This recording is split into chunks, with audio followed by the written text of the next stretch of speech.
Oh, yes.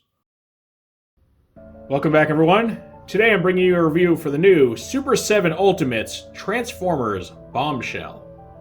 If you have no idea what this is, I talked a good bit about the subline in my previous review on the Super 7 Ultimates Banzai-Tron, so I would definitely check that out if you just kind of want the long and short of it all. But basically these are non-transforming high-end figures that are made, officially licensed from Hasbro. And though many of them are just your standard, Generation 1 characters without a transformation, two of them here, both Banzai-Tron and this Bombshell, are actually designed after the original Generation 1 Action Masters, which were originally non-transforming toys. So I decided to pick these two up, because the odds of Hasbro ever revisiting Action Masters at this point is like next to none, I think. And I wanted to get an idea of how well these served as like official updates to the Action Master concept and the classic figures. Now Banzai-Tron to me was a bit of a mixed bag. The figure itself was fine, but then when I found out what an absolute dud his little partner was, I found myself rather disappointed. So it's now time to open up Bombshell and just see what we discover, see if he's better than, worse than, or about the same as Banzai-Tron. And then hopefully this review can give you an idea of whether or not it's worth the purchase. That being said, if you've seen my reviews before, you know this goes. We're going to take a look at Bombshell's packaging, both outer and inner. Then we'll open it up. We'll get a good look at Bombshell himself. We'll check out his articulation, his accessories, his little robot partner. Naturally, I'll be doing some group shots and comparisons today. And then at the end of the video, I'll give my final thoughts.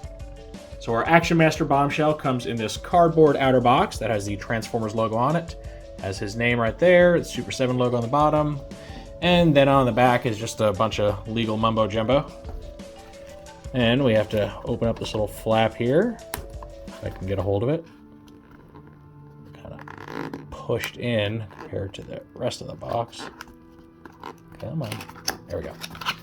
All right, we're gonna pull this out. Something fell out of there. So we have this inner box inside of some cellophane. I'm going to go ahead and remove that so that we can get a really nice look at this. So this is an inner box with a sleeve over the top of it. So you can see on the front, we have this really nice foil line art of Bombshell. You can see him right here, his upper body. Get the Super 7 logo again. You can see his name shining through underneath. You get the Ultimates logo right here. On this side, you get his faction name, Decepticon, along with the sigil. On this side, you get his name. And then on the back, you get a nice shiny Decepticon symbol. So all very cool, but there's more. We'll just let this slide itself out. Slow reveal, drum roll, all that. All right. Now here's the true inner packaging. So right now, we can see a big window that has Bombshell front and center. And this is easily the largest this character's ever been. Him being an Decepticon, he's generally seen as rather small. But we can see him here, looking very, very cool. There's nice, like, pale purples going on there. You get some accessories for him right here. You get 2 sets of extra interchangeable hands. And then you get his little spidery partner there in the background, which is hopefully more impressive than Banzai-Tron's partner, but we'll find out. Down here, you can see the Transformers logo done up in the Action Master styling of that year of the brand. You get his name again. Your Ultimates logo up top yet again. Nothing special on the sides. And on the back, like Banzai-Tron, we get Bombshell's tech specs. So it's very cool. You get the line art, you get his name, his faction, Transformers, Action Master, all that. And then you get your fully restored, all 8 stats for his tech specs. Because as we know, modern tech specs have truncated it down to, like 4. So, yeah, finally get nice and fleshed out again. And it's a recreation of his original stats. A lot lower than Banzai-Tron's, I gotta say. Looks like Banzai-Tron would just absolutely thrash this guy in a fight. Which is a shame. I like to think Bombshell's more competent than that. But it's still very cool to see that recreated there. And yeah, that is the packaging. As impressive as it is, it's definitely part of that high price tag you're paying for these, because they're about $50 to $55, depending on where you get them. But now, it's time to open up this impressive box and mess with everything inside. Okay, now we get to see our figures out of their packaging. So our full spread includes Bombshell, and his Scarab partner Needler. We get 2 extra sets of hands, one that's just kind of a mildly open set, and then his weapon holding hands. And then he comes with 2 weapons. So he comes with the blaster that normally comes with the Action Master version of Bombshell. And then he actually comes with the original weapon wielded by the regular version of Bombshell. So it's a really nice little bonus there where he can have either the classic weapon or the Action Master one. As far as the Bombshell toy himself, he looks quite faithful to the original Action Master toy. The biggest difference I notice is that his copper color right here is brighter and more orange than on the original toy. The original toys looked very dark and kind of dingy looking. So I do like the, slight brightening up, just kind of helps everything stand out a bit. Now his articulation is similar to Banzai-Tron's, but you'll see it can be a bit more limited in range. So he has the ball jointed head, which can look up a little bit, but not much, and then look down, and then can turn side to side, but gets caught on his big shoulder pylons here. So pretty limited range. His shoulders are on universals, which can spin all the way around, but then when you go to lift them out, they barely go up at all because of his shoulders and just everything getting in the way. So he gets a lot less range in his movement, at least in the arms, than Banzai-Tron does. Like Banzai-Tron, he has a bicep swivel here and an elbow swivel. Then he's got an elbow bend, which goes slightly less than 90. Universal wrists. He also gets an ab crunch, which is a really nice touch that I wasn't expecting. A full waist swivel. He has universal hips. They can go very far out and back and forth. He's got his thigh swivel here, which can be kind of tight and is also limited in range because of clearance. Gets a knee bend that is a lot better than Banzai-Tron's. It goes to very slightly less than a 90, which is a lot better than Banzai-Tron's, which was more like this. And then he has ankle articulation. He has a rock, which doesn't go very far, just a little bit of movement.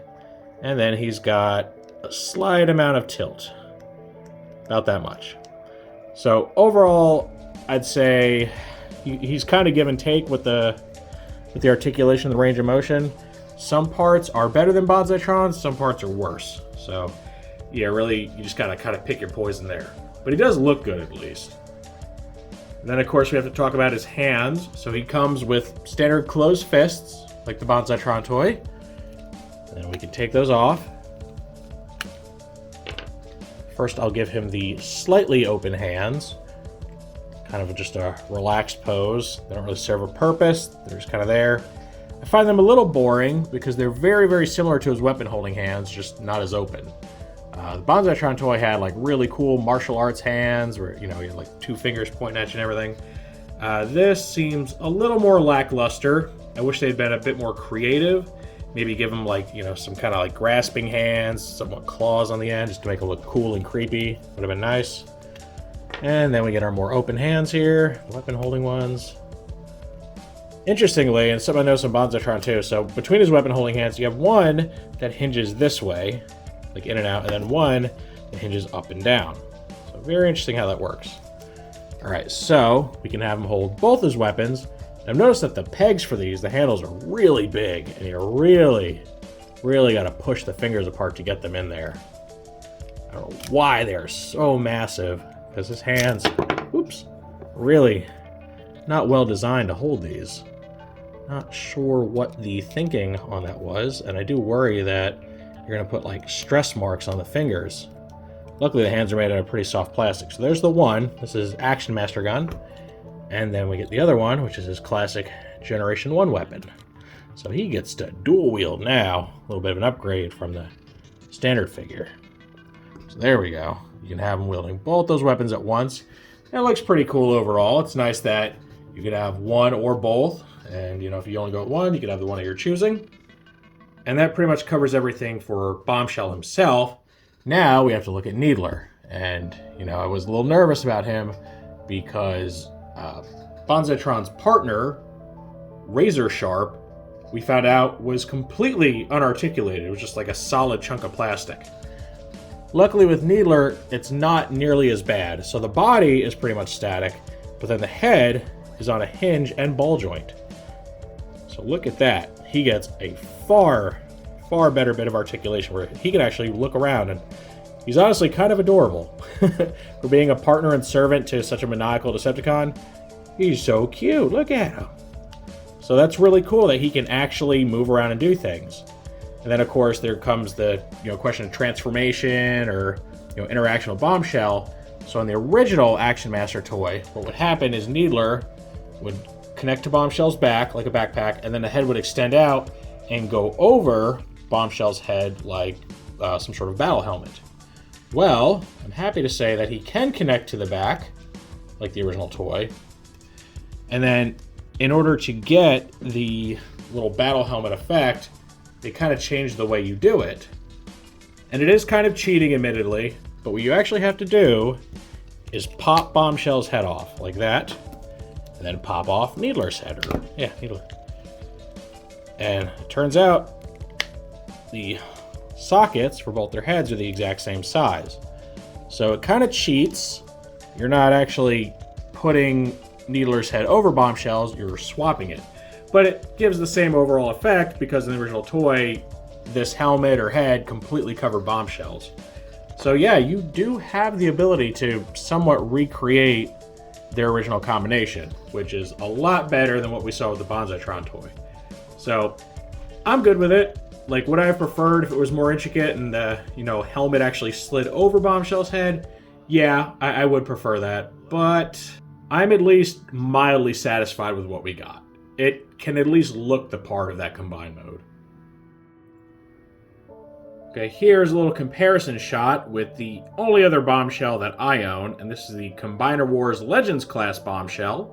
The only other official release we've had of this character is the original Generation 1 toy and its multiple re-releases. So, don't have a lot to go off of, but this guy is close enough to the OG design to where it gives you a good idea of how his design evolves from, standard G1 to Action Master. And you can see that a lot of the motifs are still there. You still got the metallic face guard, the big shoulder pylons, the designs are, more or less the same, just kind of flipped upside down from each other. The biggest real difference between standard Bombshell and Action Master Bombshell is that the Action Master character loses any traces of his insectoid alt mode, right? He doesn't have the little insect legs hanging off him or anything. And he also loses the little horn on his head. Now, what's interesting is that the weapon here, the Action Master weapon, is supposed to be based on his horn, just more stylized. So you can see the resemblance there a little bit. And I do hate just how very out of scale these two are with one another. Now, we are, in theory, getting a deluxe class Bombshell, probably sometime in Legacy or whatever comes after, considering we did just get a deluxe kickback. So it will alleviate the scale disparity a little bit, but you just know that this guy's way too big. Like, he, as far as I know, never had a fictional appearance to go off of, much like Banzai-Tron. In fact, Banzai-Tron got more than he did. And in fact, this guy's so obscure, he was never even released in the US. Like, the original Action Master toy, that was just a European-only thing. So, yeah, we never got him over here. So that makes, getting this in hand even more special. But yeah, I just point that out to show that while we don't have anything to go off of, I find it a little hard to believe that Bombshell was supposed to have increased in size to, large Voyager size upon getting his Action Master upgrade. I mean, technically he could have, but it would have been a little weird.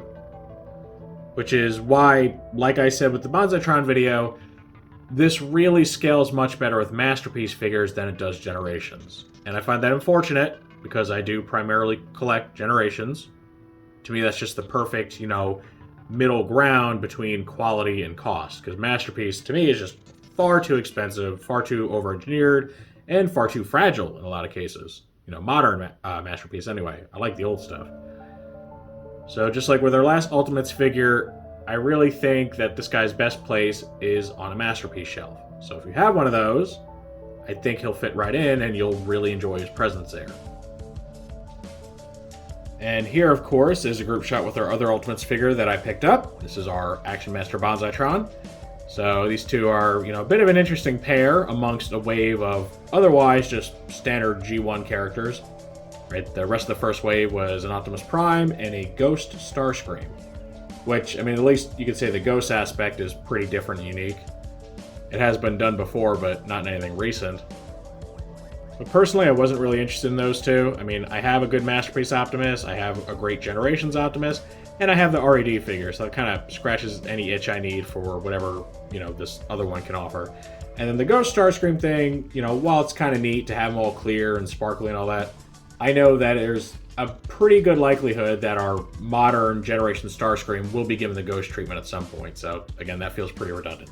But these two are something special, right? Who thought we were going to get Action Masters? Now, unfortunately, we haven't received any since. Like, we know what's coming in Wave 2 and Wave 3 of our Ultimates line, and no more Action Masters. There is a Trax who comes with his Action Master partner, but it's just regular Trax. So that one just really didn't do it for me. Plus, it was announced right at the same time that we just got a Generations Trax, so weird choice on their part. I don't know why they went with him. I think they should have made him the Action Master, so he'd be something different, and people would probably be more likely to pick him up. And then Wave 3 really got into the weird and obscure with the Alligator Con and Tarn and stuff. So I plan on picking up the cool, unique stuff like that. But I'd really love to see more Action Masters, right? If Hasbro's not going to do it, if they're going to refuse to put them in RED, if they're going to refuse to do, anything pertaining to those in Generations. Now, we did get Jackpot, but Jackpot was also, an easy retool, so I don't think that means we're going to be getting, more transforming Action Masters in the future. I think Super 7 might be the only way we'll get that fix, and because their release schedule is so limited and spread so far apart, it would take absolutely forever for them to go through and revisit all the different Action Masters, assuming they even put a decent number of them in each wave. So far, it's only been Wave 1 that have had them, so it might have just been a blip that may go nowhere, and then I'll just have two. Just two, and then no more. But I will say that these two do look fantastic together. They have a really good feel, very pastel coloration on both of them. They're both scaled very well to each other. I wish I could say that about, relation to other toys. But as far as being, a self-contained pair, they look fantastic together and make for a very, very good early 90s display piece. And this completes our look at Super 7 Ultimates, Bombshell and Needler. I do like these two as a pair. I feel that Bombshell falls a little flat compared to the Banzai-Tron toy, just because his articulation is so very limited. He's got all the same points, but a lot of those parts can't move very well at all. What I think is the saving grace of this, set is the fact that Needler actually has articulation, articulation that the original toy didn't even have, because he's got a really good range of motion in the neck there, and he can at least come close to emulating the original combine or weaponizer mode, whatever you want to call it, that the original pair had. So I find myself liking this pair just a little bit more, mostly because I don't feel, kind of cheated by getting a brick for a Target Master partner. And yeah, I like it. It's, kind of the same as Banzai-Tron, to where this isn't going to be for everybody. If you don't care about overpriced, non-transforming Transformer toys, this will probably do nothing for you. But if you are a fan of the Action Master concept and want to get, some sort of updates to that, or especially if you could never track down the original Action Master Bombshell, because again, unless you lived in the UK, you didn't have easy access to this, and I imagine he goes for insane money on the secondary market. I've never even seen one listed, so he must be incredibly rare. So to get, some version of that toy for presumably a lot less than what you'd pay for the original can be a nice little substitute. And I think if you're kind of approaching it from that angle of getting, some obscure version of a well-known character and getting something that, plays a little better than the original, I think, this will scratch that itch for you and you'll really be happy with the purchase. Of course, that is just how I feel about this toy, so now I want to know what you think of the set. Are you interested in this? Is this something that you want to pick up? Do you like Action Masters? Do you like the idea of getting, obscure versions of characters? Do you like Super 7 as a whole, right? This is my first foray with their stuff, really. I haven't bought any of their Thundercats or He-Man or anything like that. And, so far, I have mixed feelings, right? I'm not crazy about the lack of articulation, but I do like the overall, kind of design and faithfulness. I like the little Easter eggs. The packaging is fantastic. So, do you enjoy that aspect from Super 7? Do you enjoy that kind of obscure collectible stuff? Or do you not like this? Either you don't care for the price, the non-transforming nature, the obscurity. Any and all feedback is always welcome in the comments section. If you enjoyed this review, make sure to toss it a like. Let YouTube know you want to see more stuff like this. If you do want to see more like this, make sure to subscribe and hit that notification bell so you always get a heads up when I post something new. And thank you for joining me for this review of the brand new Transformers Super 7 Ultimates Action Master Bombshell and Needler. And with all that said, I will see you next time.